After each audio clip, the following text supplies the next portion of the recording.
Ora viva, boa tarde, seja bem-vindo a mais uma edição do Debate Internacional. Todos os sábados entramos em sua casa para juntos olharmos à lupa tudo o que acontece a nível internacional, como se comporta a conjuntura internacional, é o que a nós interessa, e perceber também como pode vir a influenciar a minha e a tua vida aqui no solo pátrio. E mais uma vez contamos com convidados de luxo, que é com eles que nós vamos tentar perceber como é que o mundo vai rodando. Daí já passo cumprimentando, já começo com o José. José, boa tarde. Boa tarde, Jackson. Boa tarde, Marcelino. Boa tarde, telespectadores que nos acompanham a partir de casa. Espero que possamos fazer aquilo que é o melhor análise no nosso serviço de analisar aquilo que é a resenha internacional e que nos acompanhe até o fim. Muito obrigado. Professor Marcelino, boa tarde. Boa tarde. Boa tarde aos telespectadores. Boa tarde, colegas. Vamos partilhar aquilo que é o atual ponto de situação do mundo, que em tudo vamos tentar criar a forma de podermos conviver com ela e ver de que forma pode também afetar o nosso país. Muito obrigado. Muito obrigado. Sinta saudade também aí de casa e até assim de olharmos para o nosso primeiro tema, que é este, uma análise profunda, os rápidos avanços das tropas ucranianas em tentar recuperar algum espaço em particular, mais para o sul, Kherson em particular. Em suma, estamos a dizer que tivemos relatos, houve um documento esta semana apresentado em particular pelas militares, não sei se esta é a palavra certa, serviços secretos militares do Reino Unido, falando de avanços por parte da Ucrânia, ou seja, a Ucrânia está a recuperar algum espaço do seu próprio território. José, é contigo que eu começo. Esta análise apresentada, este assunto apresentado, esta recuperação, é fidedigna ou estamos a ter aqui um serviço secreto que está talvez a apostar nas fake news? Como é que é? Eu digo que, de certa forma, devemos aplaudir aquilo que é, e vou fazer uma análise profunda deste assunto, vou fazer uma análise política e também militar daquilo que está a acontecer lá.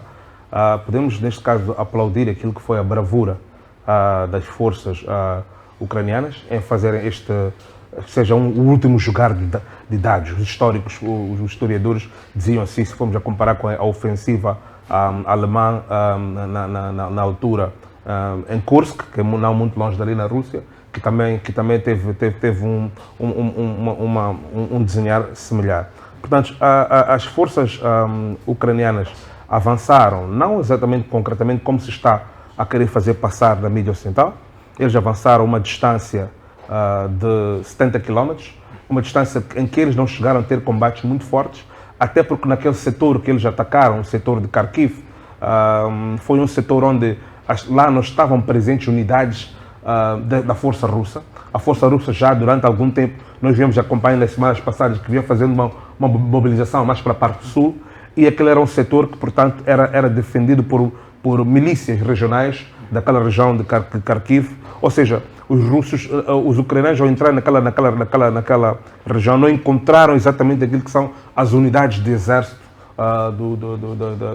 da força russa, e onde encontraram as unidades do exército da força russa, vamos falar de Kharkov, vamos falar de Kherson, mas no sul as suas iniciativas não tiveram nenhum avanço. É só ver que na frente de Izium, onde agora os russos deslocaram, portanto, ou reagruparam-se, deslocaram algumas forças para lá, estamos a encontrar agora uma pequena paragem e a Ucrânia já neste momento a pedir aquilo que vamos dizer que é um apoio, uma ajuda para poder reforçar aquilo que é a sua capacidade de atacar. Aqui há duas coisas que a Ucrânia fez. A Ucrânia estendeu-se e o exército ucraniano, depois daquilo que sofreu, e sofreu muitas baixas neste avanço, é de louvar aquilo que é o trabalho, portanto, também, assim como louvamos o trabalho e a bravura das forças ucranianas, também temos de louvar a bravura daquelas milícias regionais, e daquela força, que na verdade é uma força paramilitar, é uma força de polícia que estava ali a policiar, que conseguiu criar baixas na ofensiva ucraniana. Estamos a falar de uma ofensiva que começou com 30 e tal mil homens, segundo aquilo que as fontes nos dizem, as fontes próprias do alto comando da Ucrânia e acabou, e tiveram agora, apesar da Ucrânia não estar a lançar os dados, mas analistas no terreno chegam a dizer que por aí 30% desta força teve baixas, ou seja, ferimentos, e teve baixas em termos também de mortes. Agora, uma das coisas que, só para terminar, uma das coisas que isto vai acontecer, nós devemos analisar dessa forma. Os russos, eles conseguiram conservar aquilo que é o seu ativo mais precioso,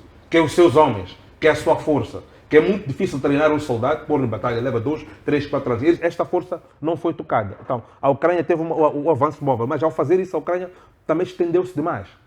E de forma com as baixas que sofreu, e sem ter atingido o objetivo, que era completamente derrotar a força russa, pode depois ter baixas muito grandes quando a Rússia, por exemplo, porque agora a Rússia está a tratar aquilo como uma operação militar, há agora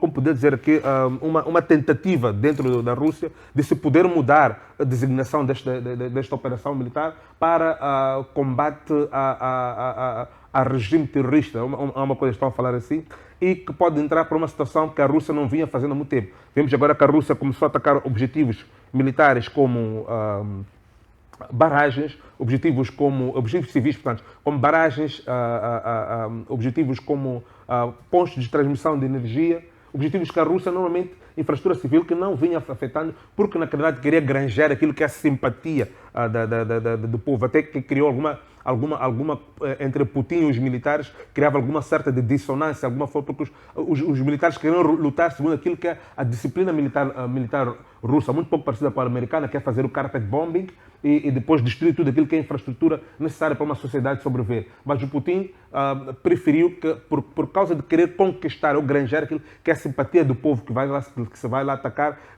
que os homens se restringissem em ter este tipo de atos.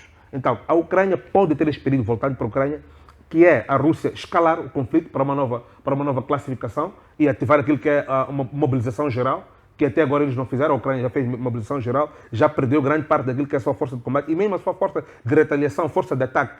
A Ucrânia perdeu grandemente neste ataque, e num contra-ataque, eles podem precisar de 3, 4 meses para eles poderem se rever.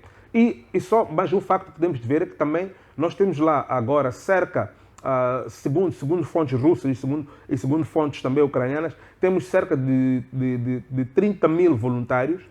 E o fato curioso é que a maior parte destes voluntários são ex-marines da Grã-Bretanha, ex-marines também dos Estados Unidos, o que me leva a crer que muitas das vezes, de forma suspeita, que não sejam voluntários, mas que sejam forças pagas, mas com aquilo que se usa em política internacional, que é a plausibility of deniability, ou seja, quando fores encontrado, nós podemos negar, dizer que não te conheces. Então, esta força também está lá a tentar acelerar aquilo que é o poder da força ucraniana para poder chegar lá. Esta é a minha visão em alguns pontos. Mas agora, vou na mesma senda, professor Marcelino. Que análise faz destes dizeres? Um suposto avanço, ou o avanço mesmo, do exército ucraniano no seu próprio território?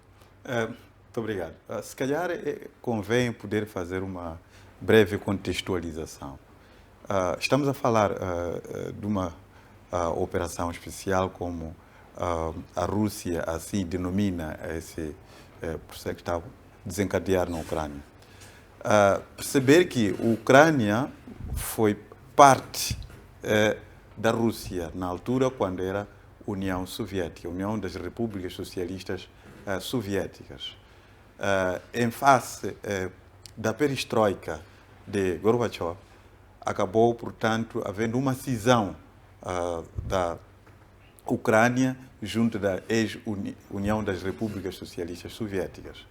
Houve aqui algum conserto nessa desunião que ocorreu, em que a Ucrânia ela não deveria poder fazer parte da OTAN. A Ucrânia ela deveria devolver as armas nucleares que estavam dentro da Ucrânia. E isso aconteceu. Com o passar de tempo, depois da desmoronação, tanto da retirada dos países, ou da morte da União das Repúblicas Socialistas Soviéticas, os Estados Unidos da América começou a namorar os ex-países da União das Repúblicas Socialistas Soviéticas. E assim sendo, Estados Unidos, junto da NATO, conseguiu pegar muitos países bálticos que anteriormente faziam parte da União Soviética. Então começou a estender o seu raio de ação junto da Rússia. Isso começou a criar alguma situação de desconforto por causa na questão da Rússia. Foi assistido isso durante muitos anos. E essa é a razão, então, em que a Rússia também aproximou-se, aliás, os Estados Unidos da América aproximou-se à Ucrânia. Começou a namorar a Ucrânia, que foi anteriormente parte integrante da Rússia, que era a União Soviética, das Repúblicas Soviéticas naquela altura.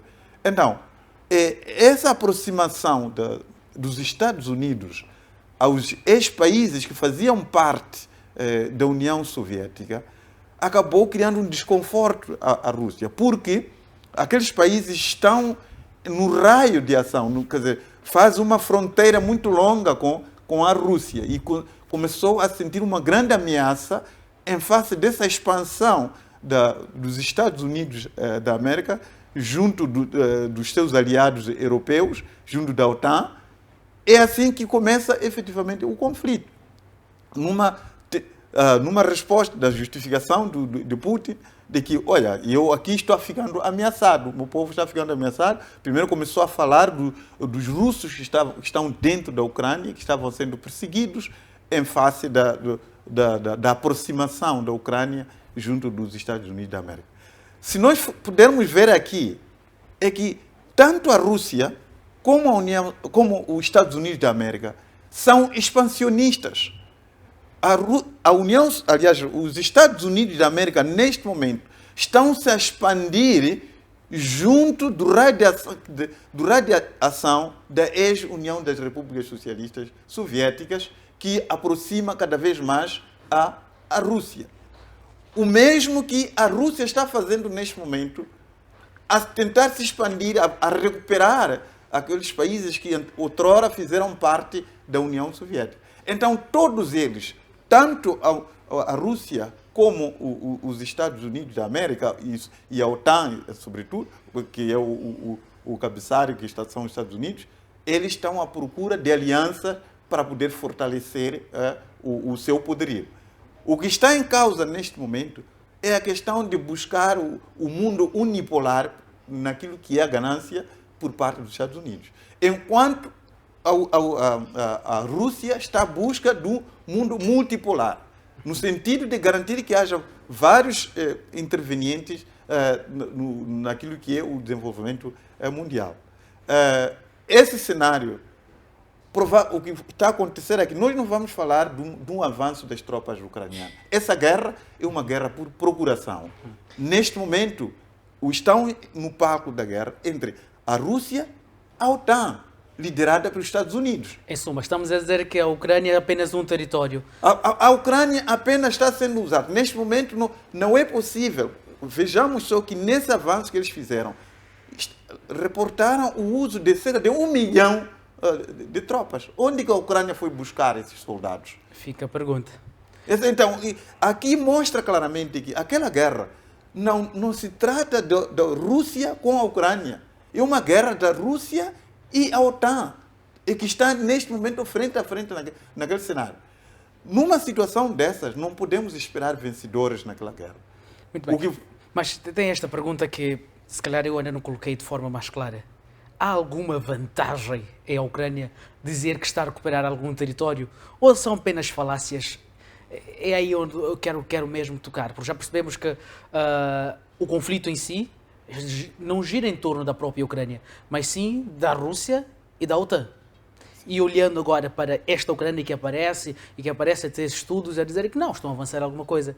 Mas na prática, isso beneficia em alguma coisa a própria Ucrânia ou o mundo? Olha, o que beneficia sim a OTAN. A OTAN, ela quer expandir o mundo e colocar um mundo unipolar, que todo mundo possa dançar a música do Ocidente. Exatamente o que está a tentar desenhar neste momento.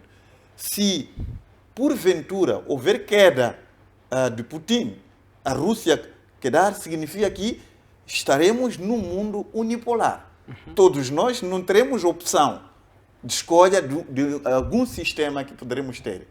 É o que está a desenhar neste momento. Mas o fim disto aqui, provavelmente quem vai decidir vai ser a sociedade. Ou a sociedade russa, ou a sociedade europeia junto da sociedade americana, quando estiver, neste momento, cansada com esse cenário. Porque a Rússia está a sofrer, neste momento, sanções. A Europa, igualmente, está sofrendo sanções que estão sendo impostas pela Rússia, cortando a energia, cortando gás, neste caso, e todos os derivados de petróleo e seus derivados.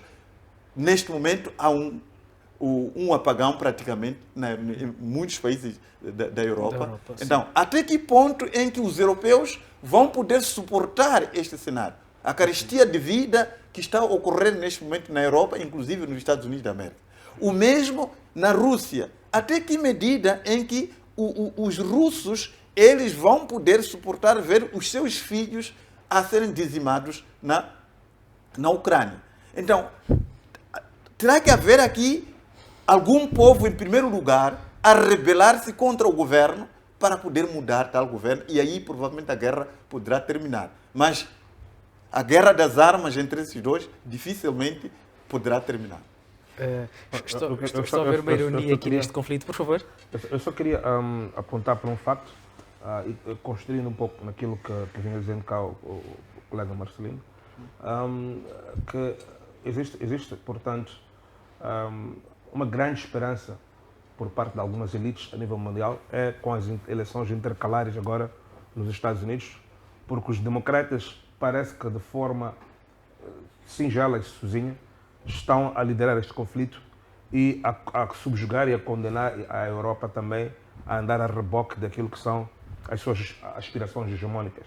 É só ver que a Europa, no ano passado, com a nova conferência do G8, Macron falava de uma autonomia estratégica quando se falava da China. Mas agora podemos ver que os Estados Unidos já conseguiu pôr todos estes e fazer do inimigo dos Estados Unidos o inimigo do Ocidente.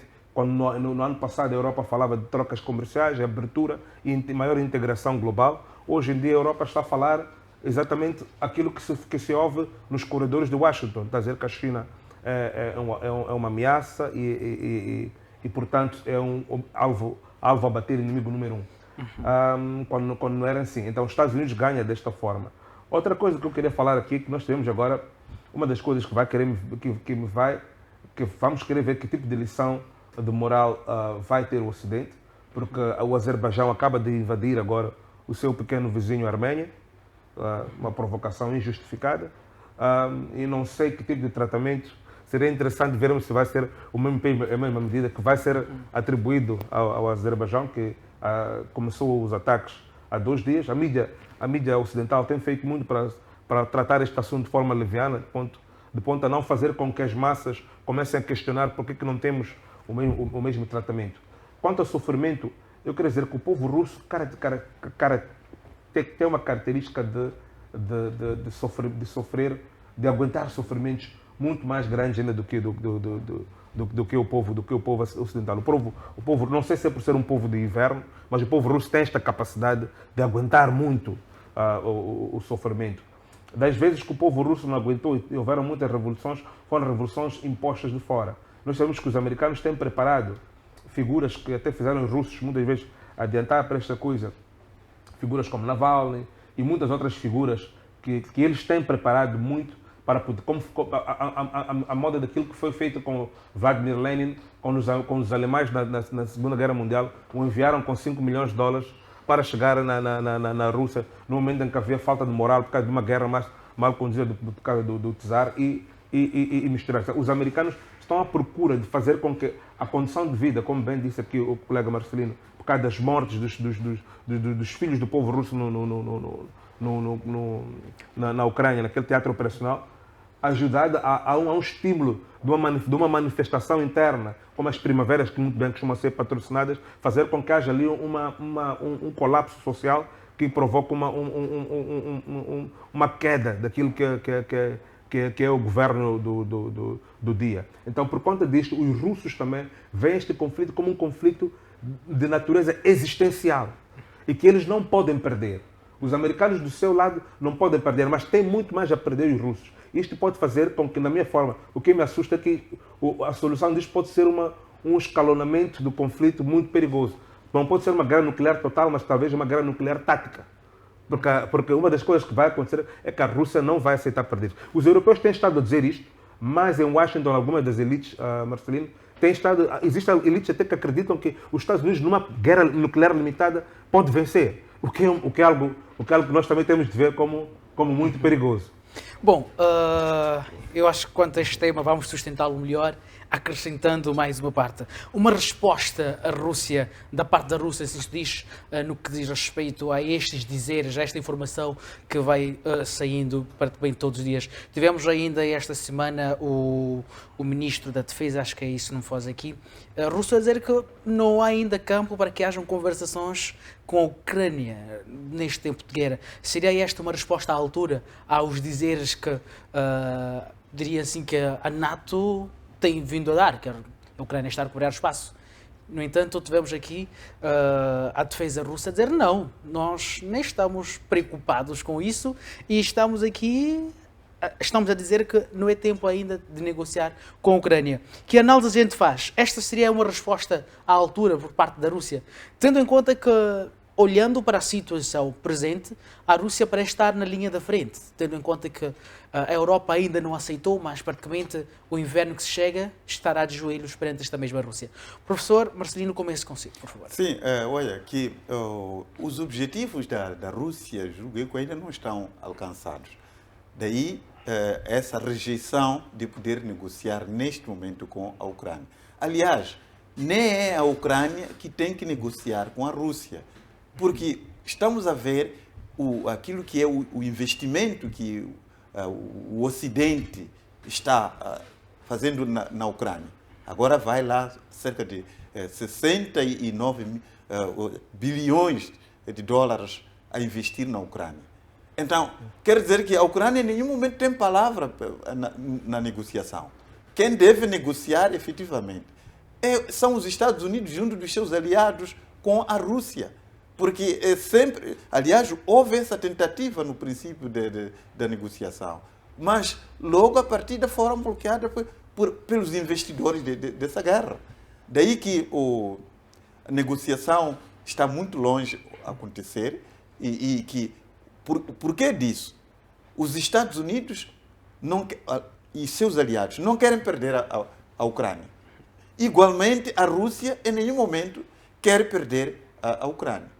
Porque a Ucrânia é um ponto estratégico para as duas partes.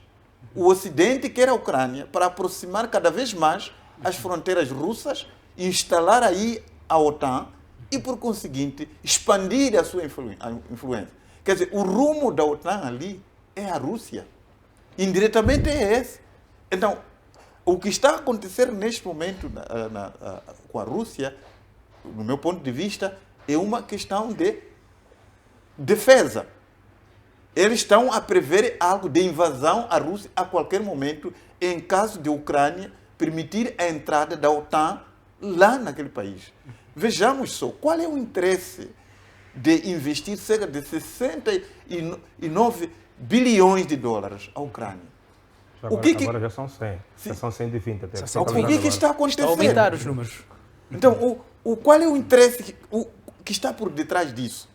Ele sabe muito bem de que a Ucrânia, tendo sido parte integrante da ex-União Soviética, onde a Rússia está, a maior parte do investimento feito pela União Soviética dentro da Ucrânia, a entrada da OTAN na Ucrânia significa o conhecimento de toda a ciência e tecnologia que a Rússia tem e de todo o segredo que a Rússia tem, a sua entrada no Ucrânia. Quer dizer, obviamente, a entrada da OTAN na Ucrânia vai possibilitar a sua entrada na Rússia. Esse é um passo apenas para poder entrar na Rússia.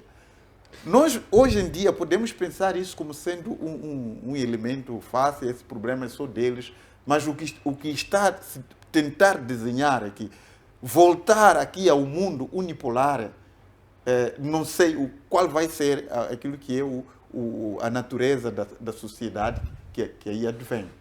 Mas vamos ver o que poderá acontecer. Muito bem, José. Eu faço minhas palavras do Marcelino, mas vou acrescentar mais algum detalhe, que do outro lado também, ainda que de forma não declarada, nós temos agora uma série de potências do eixo, que nós estamos a ver uma aproximação não característica entre China e Índia, que têm ali conflitos naquela região da fronteira de Jaimur, mas que estão agora a passos largos a correr para resolver o problema do conflito, porque a China também, porque a Índia, apesar de não ser a segunda economia do mundo agora como é a China, percebe que mesmo a Rússia sendo a nona a maior economia, ele percebe que a Índia como a quinta e que em 50 anos terá ultrapassado os Estados Unidos, em 25 anos terá ultrapassado os Estados Unidos, depois de 50 anos estará perto de China. Ela também se percebe como o próximo alvo do Ocidente. Então, são estes países que apareceram agora abertamente a aumentar aquilo que é a capacidade de compra do combustível, do combustível russo, e fazer com que a Rússia agora desistisse daquilo que é o projeto europeu. Praticamente a Rússia desistiu daquilo que é o projeto europeu. E estes países começam a se posicionar de forma estratégica para garantir que a Rússia não caia. O objetivo destes países é que não cais tu, porque caíres tu, a seguir somos nós. Então fica esta frente. É preferível lutar-se daquele lado do que lutar-se conosco. Então tu ficas o sacrificado como a frente de batalha e começam a criar esta linha daquilo que a gente chama em geopolítica do sul global, que não quer concordar. Temos também alguns países, até estranhamente, curiosamente, vizinhos dos Estados Unidos, como o México, que não acreditam naquilo que é o projeto do sonho ocidental, né? do cordão do sonho ocidental. Então, nós começamos a ver este alinhamento porque há muita coisa que está em jogo e que não se quer neste momento perder-se. Agora, o que tem de acontecer aqui para que haja uma negociação de paz é exatamente aquilo que estava a dizer aqui o professor Marcelino, que é voltar-se. Havia um acordo de paz que a Rússia e a Ucrânia, até o Erdogan mencionou isso há 2 dias, estavam preparados para assinar em abril. Mas que, de certa forma, de Londres e de Washington saíram ordens a dizer que a Ucrânia não deveria assinar aquele acordo. Nós lembramos que o Zelensky, no princípio, andava sempre a cantar que estava disposto a negociar e aceitar os acordos e até a voltar àquilo que eram os acordos de Minsk que tinham sido conseguidos pelo presidente Trump em 2008, os segundos acordos de Minsk, que não haviam sido implementados. E que a Rússia estava muito satisfeita e que considerava naquela altura, até com um gesto de boa vontade, retirou as tropas daquilo que era daquela região de Kiev e foi concentrar-se naquilo que era parte de Donbass. Mas que depois daí houve, portanto, uma tentativa de puxar os ucranianos a dizer que não, esta guerra vocês vão ganhar, porque nós vamos, por detrás, vamos suportar-vos com armamento, vamos suportar-vos com dinheiro. É só ver que a Ucrânia, se de facto o Ocidente fechar os olhos, a Ucrânia vai ter de se render à Rússia, a Ucrânia não dura 3 dias. Não digo isto, atenção telespectadores, porque estou a favor de um ou do outro lado. Eu procuro ser neutro e fazer análises pragmáticas.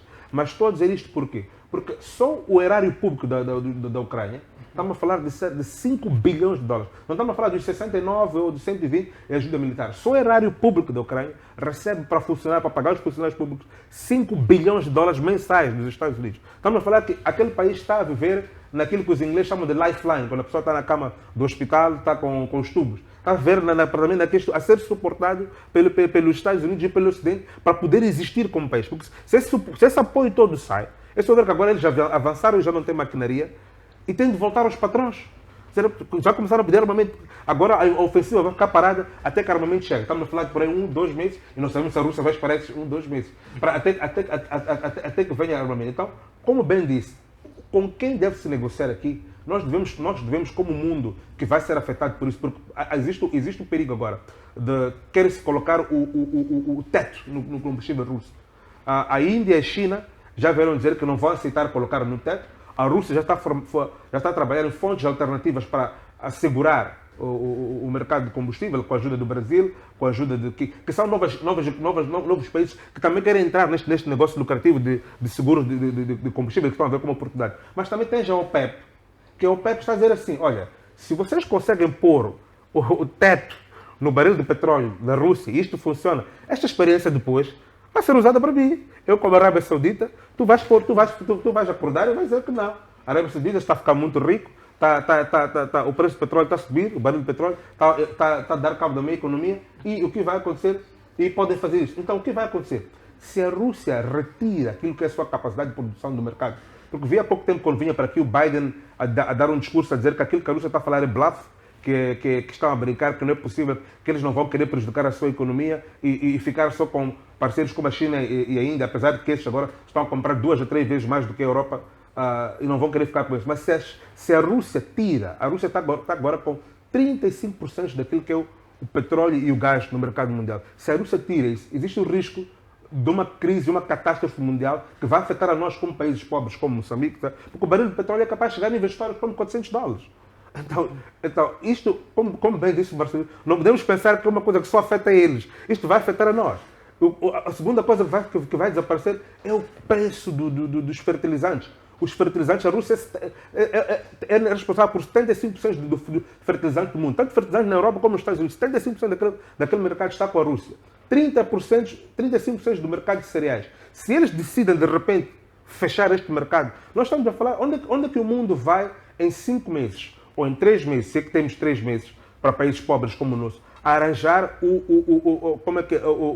substituto para estas mercadorias. Ou a Europa, mesmo em termos de combustível, onde é que vai apanhar o substituto para estas mercadorias? Estamos a falar aqui de uma catástrofe de proporções históricas. Então, espero eu que estas coisas, estava a tentar dar essa realidade, possam vir a pressionar o governo do dia nos Estados Unidos, principalmente depois destas eleições intercalares, a perceber que a solução deste conflito não é uma solução militar, mas é uma solução intercalar. Até é só os Estados Unidos olharem e verem aquilo que foram os últimos conflitos que os Estados Unidos teve. Todos os conflitos não acabaram com a vitória militar, ainda que tenham ocupado aqueles países, apesar de mais pobres, acabaram sempre com uma solução negociada. Então é isto que os americanos devem fazer. Talvez apoiar a Ucrânia para talvez conquistar um pouco de território e não negociar uma posição de muita fraqueza, né? Mas que dizer que vai-se completamente derrotar a Rússia ali ao lado da Ucrânia, esta é uma humilhação que os russos não estão preparados para assumir. Em tudo isso, dizer que a Europa, que está sendo atrelada, ela é que está a perder de todas as formas. Veja só que com esse corte de fornecimento de gás, eles agora poderão deixar de depender da Rússia, mas vão ter que passar a depender dos Estados Unidos de poder importar o gás liquefeito. E esse gás muito caro. 50% mais caro. E quem vai poder ganhar com isso é os Estados Unidos. Em suma, estamos a falar de que tudo o que está a acontecer, no fim do dia, acaba beneficiando os americanos. Os americanos, quer dizer, a Europa construiu uma dependência à Rússia por ter eliminado outras fontes de energia, dependendo apenas da fonte de energia de gás da Rússia, que é uma fonte limpa e tem outros processos aí assim. Construiu essa dependência direta. Agora que há um conflito com a Rússia, a Europa está mal. Mas neste momento está novamente a construir uma outra dependência com os Estados Unidos. Até quando é que a Europa... Estamos a falar de uma Europa que não consegue se sustentar por si só. Sim, se não o americano, tem que estar o russo. É essa questão que está a acontecer. Neste momento está a tentar construir uma outra dependência com os Estados Unidos. Mas vejam só uma relação que estava sendo azedada com Trump. Trump ultimamente quase que cortava as relações com a Europa. Ele já não queria continuar a financiar a OTAN, porque dizia de que a Europa não financiava tanto assim a OTAN. E os Estados Unidos estavam a perder a sua economia por financiar aquele organismo. Daí que começou a haver uma relação azedada. E só retorna quando o Biden volta aqui. Mas eles esqueceram disso. Amanhã pode ocorrer a mesma questão. Vão desconstruir a relação com a Rússia e para construir uma outra dependência com o Estado, no lugar de procurar encontrar mecanismo de poder ter uma autossustentabilidade da Europa. Muito bem. Bom, Jackson, sim. e só para substanciar o que estava a dizer o professor, há uma outra cartada que os russos ainda não jogaram, que essa cartada até afeta os Estados Unidos. 90%, e os europeus não puseram sanção nessa mercadoria, 90% do urânio enriquecido no mundo, que é usado para as centrais de produção de energia nuclear, vem da Rússia. Se eles jogam esta cartada, a França também, que até agora está a parecer ali um pouco autossustentável, também cai por terra. Então, há que se pensar duas ou três vezes. Estamos a falar de uma conjuntura internacional estremecida por dois líderes e que um acaba tendo muito para apresentar. Bom, vamos ao nosso outro tema, e este sim é ligado a um outro conflito que envolve os americanos. Estes que receberam sim já uma suspensão por parte da China. A China suspendeu a cooperação com os Estados Unidos e os Estados Unidos já pede por sanções, pacote de sanções contra a China. Vamos recordar que ainda este ano, na Cimeira da Espanha, tivemos uma tentativa de se colocar a China como inimigo do bloco. Estamos aqui a ter a China a tomar posição, que é cortar as relações com os Estados Unidos. Os Estados Unidos já pede sanções a esta mesma China. Tendo em conta também, não vamos esquecer disso, de que tivemos um período muito curto aos Estados Unidos a meio que enviar seus líderes para Taiwan para fazer uma espécie de sondagem, vamos ser sinceros que esta é a palavra certa, que acabou também sustentando mais tensões entre estes dois países. Em linhas gerais, estamos a ver os Estados Unidos a procurar mais um inimigo por se destacar no mercado na conjuntura internacional, que é a China. Professor. O que está a acontecer aqui é a tal luta de liderança do mundo. A China declarou-se que pretenderá, portanto, ser o líder mundial em termos de economia até 2025. Então, isso aí inquieta imensamente ao Ocidente. Em nenhum momento o Ocidente quer, neste momento, abrir a mão o lugar em que se encontra. Ele pretende, a todo custo, continuar na liderança do mundo. Razão pela qual a invasão que é preparada hoje da Rússia à Ucrânia, essa invasão também o Ocidente procedeu.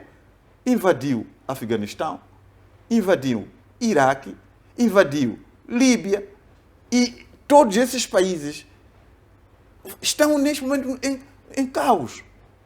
Vamos ver hoje a Líbia, tem 2 governos. A Líbia foi um dos países aqui de África e que parava a sua economia com alguns países da Europa. Mas hoje vamos ver o que está a acontecer. Em nome da democracia, invadiu-se a Líbia e ficou naquela situação. E não ficou resolvida a situação da Líbia. A invasão que ocorreu no Iraque, igualmente, Estados Unidos anexou Texas. Texas é do México. Invadiu ao México e acabou anexando Texas. Texas é esse que nos últimos dias tem estado a reclamar independência, não é? Mas veja só o que tem acontecido com o Ocidente. Os outros continentes, quando um país se divide, ele já diz que não, pode haver divisão. Mas quando é lá dentro do dificilmente isso consegue se abrir a mão. Texas, há bastante tempo, tem estado a fazer essa luta renhida para desanexar-se dos Estados Unidos da América, porque não tem estado de acordo com as políticas centrais que têm ocorrido ali. Mas isso não está acontecendo. Mas experimente, no nosso país, por exemplo, começar a falar de divisão do norte, do centro. Há de ver, o Ocidente há de aparecer aqui, vai apoiar isso. Apoia tudo aquilo que é desintegração. Para os outros, apoia-se. Mas, no caso deles, já não. Então, nós temos que ter muita cautela com relação a esse cenário. É muita pena. Podemos estar, neste momento, a ver isso como algo que não nos afeta, mas nós vamos sentir na pele o cenário que está a ocorrer.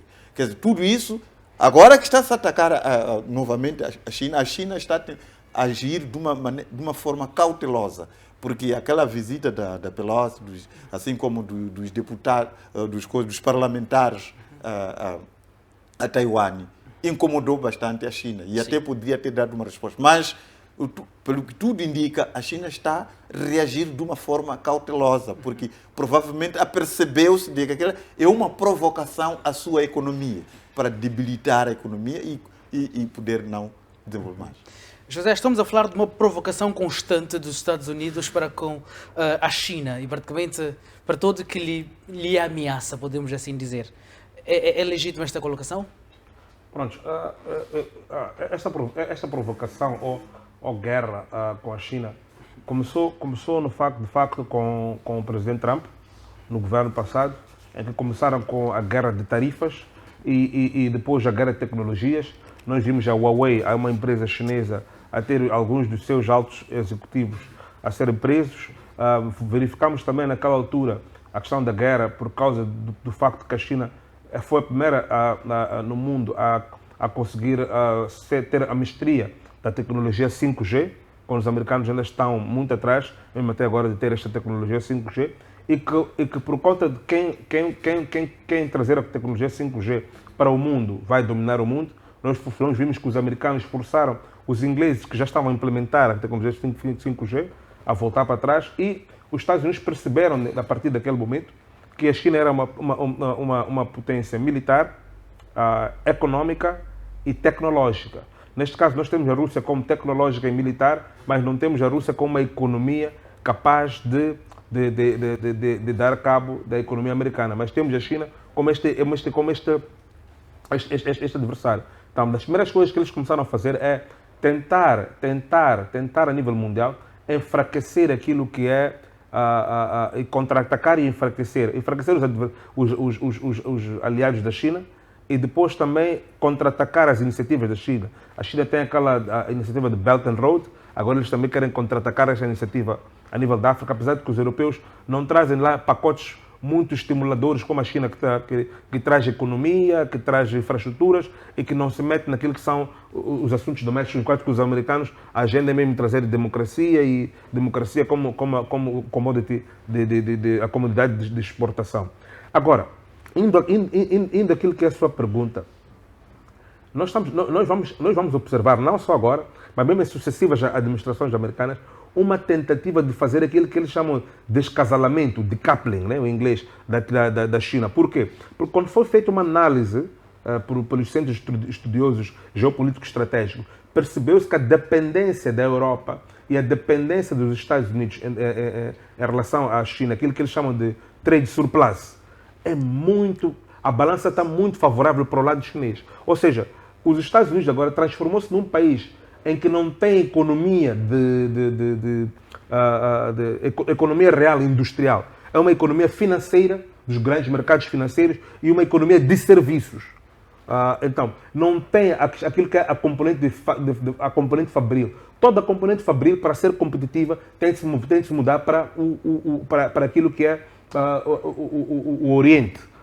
Neste caso, o Oriente Extremo, falando da China, falando de países como o Vietnã, mas que neste momento nenhum destes países tem mão de obra especializada, capacitada e com um ecossistema para a produção como a China. Então, eles estão agora a tentar, de forma estratégica, começaram, por exemplo, com a questão dos microchips, que agora querem tentar ter alguma produção dos microchips dentro dos Estados Unidos, e querem começar a tentar transferir aquilo que é indústrias essenciais. Apurou-se, por exemplo, o facto de baterias, agora teve uma crise com o novo ensaio, a crise da fórmula para os bebés e tal. Então, o surplus das trocas financeiras, a balança está mais do lado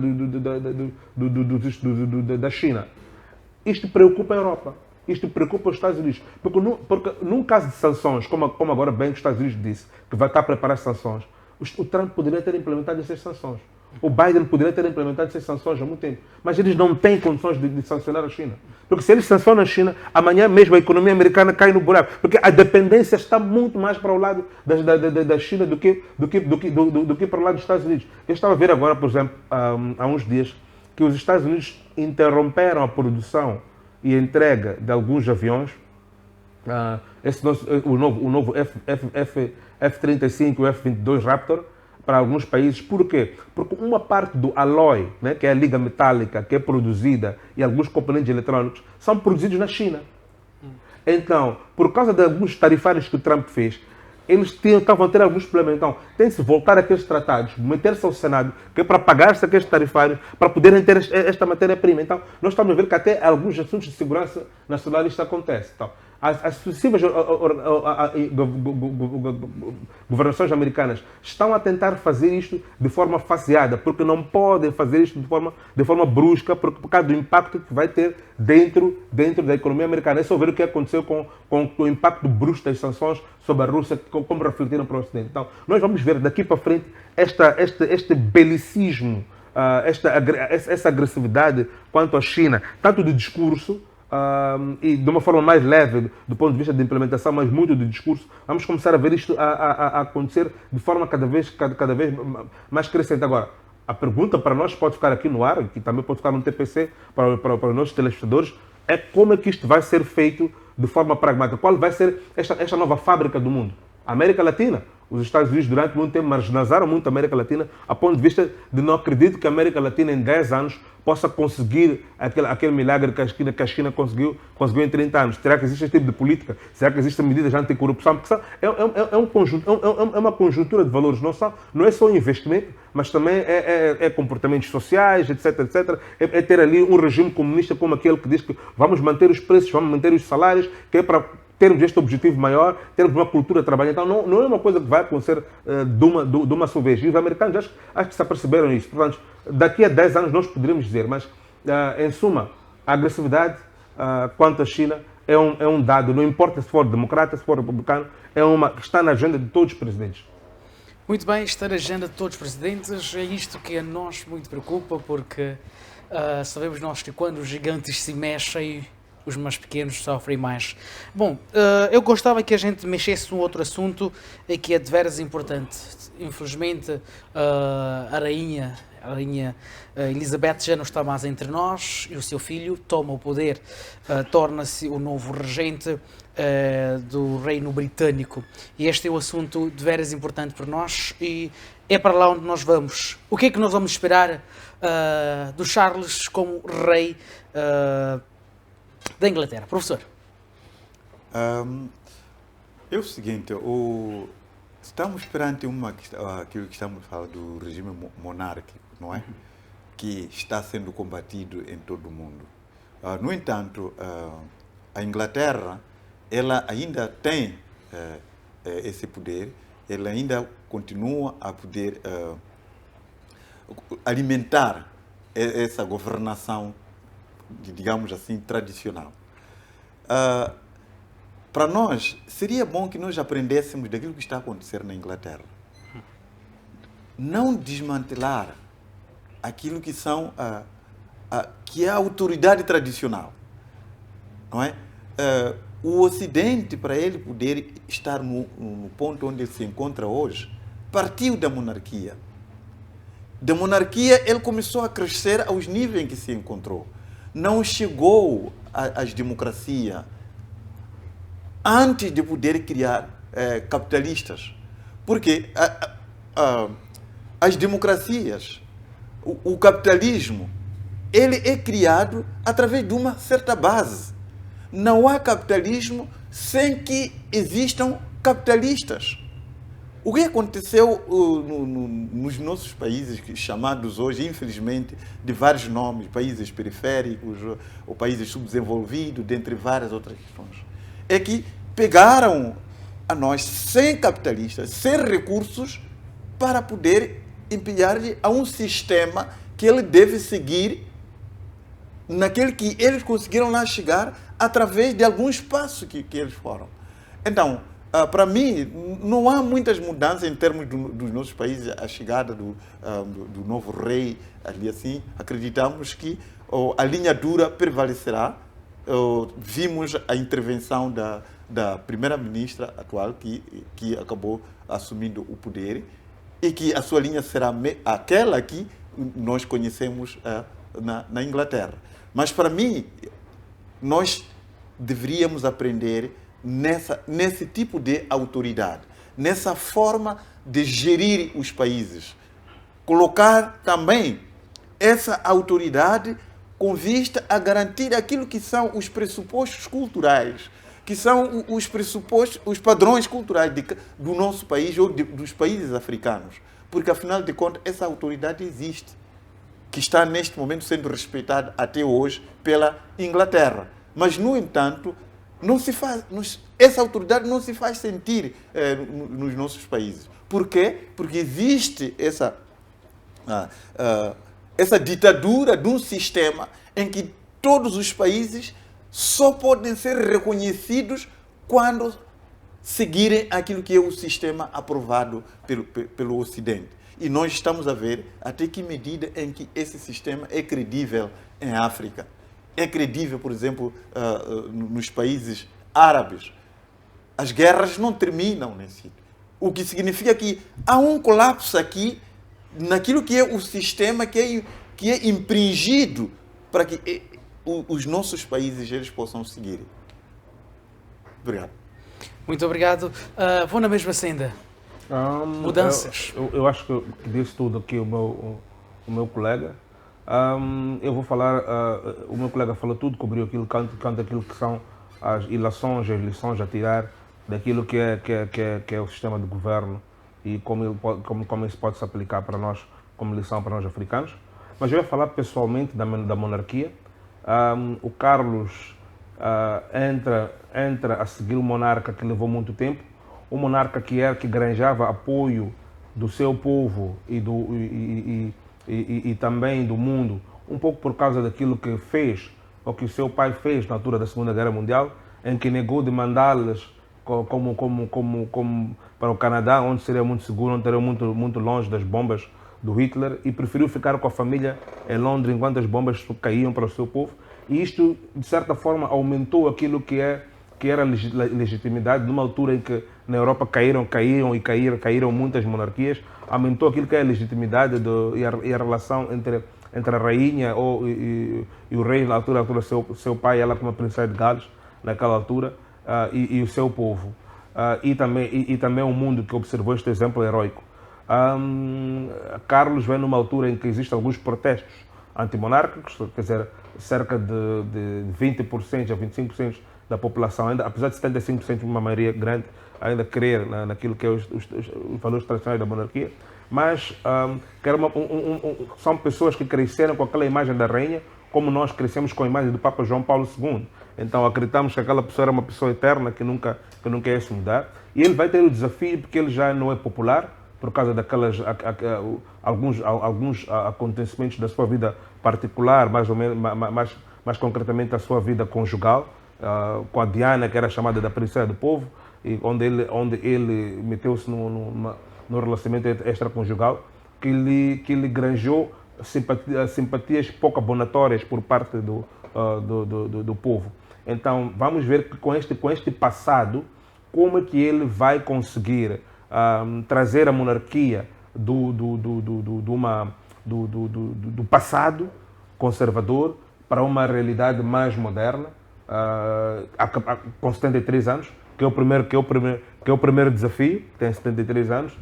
Não sei como os seus assessores estarão fazendo um trabalho certo, mas também esta pouca popularidade que ele tem por causa dos escândalos que teve no passado e como é que isto vai se refletir, se ele vai conseguir aumentar, agregar valor à monarquia, ou se vai ser o contrário e vai começar a ser o princípio do fim daquilo que é a instituição monárquica e terá então ainda de ser mais sábio de abdicar para o seu filho. Então, em termos daquilo que é o mundo, a monarquia britânica, ela não tem influência naquilo que é poder, mas é uma monarquia na qual se inspiram muitas monarquias em volta do mundo. Então, a queda desta monarquia, se o Carlos não conseguir granjar aquele suporte do povo, e o povo ver que esta instituição que custa dinheiro aos pagadores do imposto pode ser retirada, seria interessante ver, Sr. Professor, como é que as outras monarquias em volta do mundo, tanto as absolutistas como aqui ao nosso lado, na Suazilândia, ou como as constitucionais por volta do mundo, haveriam de conseguir sobreviver, porque parece que o ápice o ponto máximo do poder monárquico no mundo é a imagem da família real britânica. Então, se o Carlos não conseguisse ser a pessoa própria para aquele papel, como é que isto haveria de se refletir em termos daquilo que são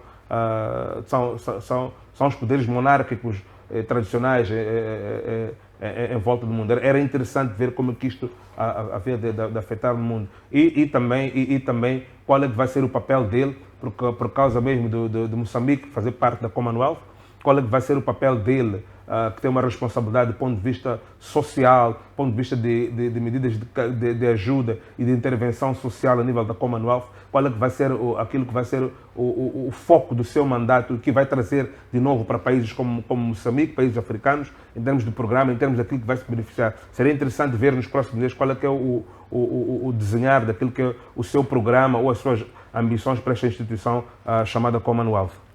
Não, se calhar só para poder acrescentar o seguinte, de que aquela figura, ela é mais útil para a própria Inglaterra.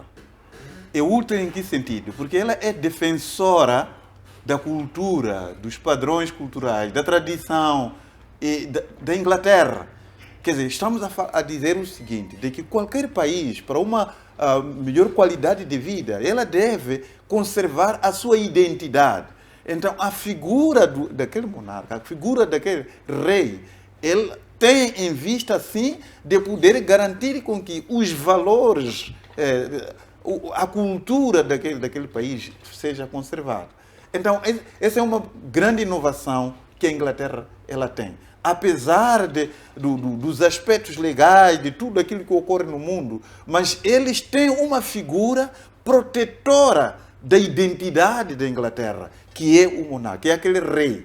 Então, essa experiência provavelmente é boa também para os outros países, que hoje em dia está a perder a sua identidade, está a perder a sua cultura. A figura como aquela é importante. Não estamos a dizer que os países devem voltar a ser monárquicos, mas sim devem encontrar mecanismo de poder conservar a sua identidade. É verdade, estamos num mundo globalizado, temos a socialização, sim, temos a aculturação, sim, mas as nossas raízes, elas não devem ser consumidas por outras raízes. E, nesse caso, a Inglaterra tem o rei que conserva essa identidade cultural, esses padrões culturais. Daí a importância. Então, praticamente, aquela figura é muito mais útil para a Inglaterra do que para os outros países. É verdade, existe alguma relação com os outros países, sim, mas, na verdade, eles estão para poder garantir a soberania, garantir a identidade, garantir os padrões culturais daquele país. Muito bem, o nosso tempo já nos foge, mas antes disso, eu quero saber o que ele marcou durante esta última semana. José, começo contigo. O que ele marcou na conjuntura internacional nesta última semana? Portanto, o que me marcou na conjuntura internacional nesta última semana portanto, a tentativa por conta de algumas instituições ligadas às mudanças climáticas e ao desenvolvimento de fontes de energias renováveis, que neste momento querem aproveitar a crise daquilo que está a acontecer em termos de mercado energético a nível do mundo, para poder avançar aquilo que são a agenda de um clima cada vez mais limpo. Seria interessante para mim acompanhar nas próximas semanas, e quero que também que os nossos telespectadores acompanhem, até por conta da crescente onda de procura de carvão por causa da escassez de recursos hidrocarbonetos como gás, como petróleo na Europa, e que está a voltar a abrir estações de produção de energia via carvão, usinas de carvão, e até certo ponto gostava eu de perceber com os acordos que foram assinados na Escócia, em Glasgow, no ano passado, como é que isto vai se medir em face daquilo que o secretário-geral das Nações Unidas agora anunciou naquela reunião sobre o clima, e como é que eles vão conciliar isto e com que rapidez vai se implementar isto e o que quer dizer isto para países como Moçambique, que deve estar atento. Atenção, nós em Moçambique, algumas vezes a nossa diplomacia ela é apanhada a dormir. Nós muitas vezes vemos isto e não fazemos o exercício certo. Até que ponto estas agendas climatéricas de mudança do clima vão afetar aquilo que é projetos massivos aqui em Moçambique, como a produção de petróleo, petróleo leve aqui, e também como a produção de energia no projeto de Cabo Delgado. Então eu queria mesmo pedir aos telespectadores para estarem atentos ao desenvolvimento deste, porque pode ter uma reflexão muito forte naquilo que é Moçambique e naquilo que são as nossas aspirações para os projetos mais a norte, a Cabo Delgado, e mesmo aqui deste lado, uma vez que a África Sul é signatária destes protocolos, deste lado aqui, do nosso lado é Moçambique, em relação ao gás de Temane para a República da África do Sul. Muito obrigado. Professor? Muito obrigado. Eu tenho estado preocupado com o modelo de governação. A participação que se pretende que a sociedade ela tenha para a governação, para o processo de gestão do país. O que me marcou esta semana foram as eleições internas no Partido Frelimo. A forma como os membros do Partido Frelimo, eles elegeram os seus representantes. A maneira da participação dos membros do Partido Frelimo na eleição. Eu acho que aquela é uma experiência que o país, em algum momento, pode capitalizar para começar a pensar num novo modelo de governação que é nosso aqui. Porque naquilo que eu vi, o movimento que eu vi dos membros, a maneira como é que elegeram os seus representantes, partindo da base até ao topo nesse momento, eu acho que é uma participação que garante que qualquer um possa eleger o seu legítimo representante. Então, as eleições internas que ocorreram no Partido Frelimo marcaram-me durante esse período. Muito obrigado. Certo. Meus senhores, muito obrigado por estarem aqui neste programa esta semana. E é também desta forma que nós damos o ponto final a mais uma edição do Debate Internacional. Sábado nós voltamos com mais assuntos candentes de grande interesse nacional e internacional também. Boa tarde.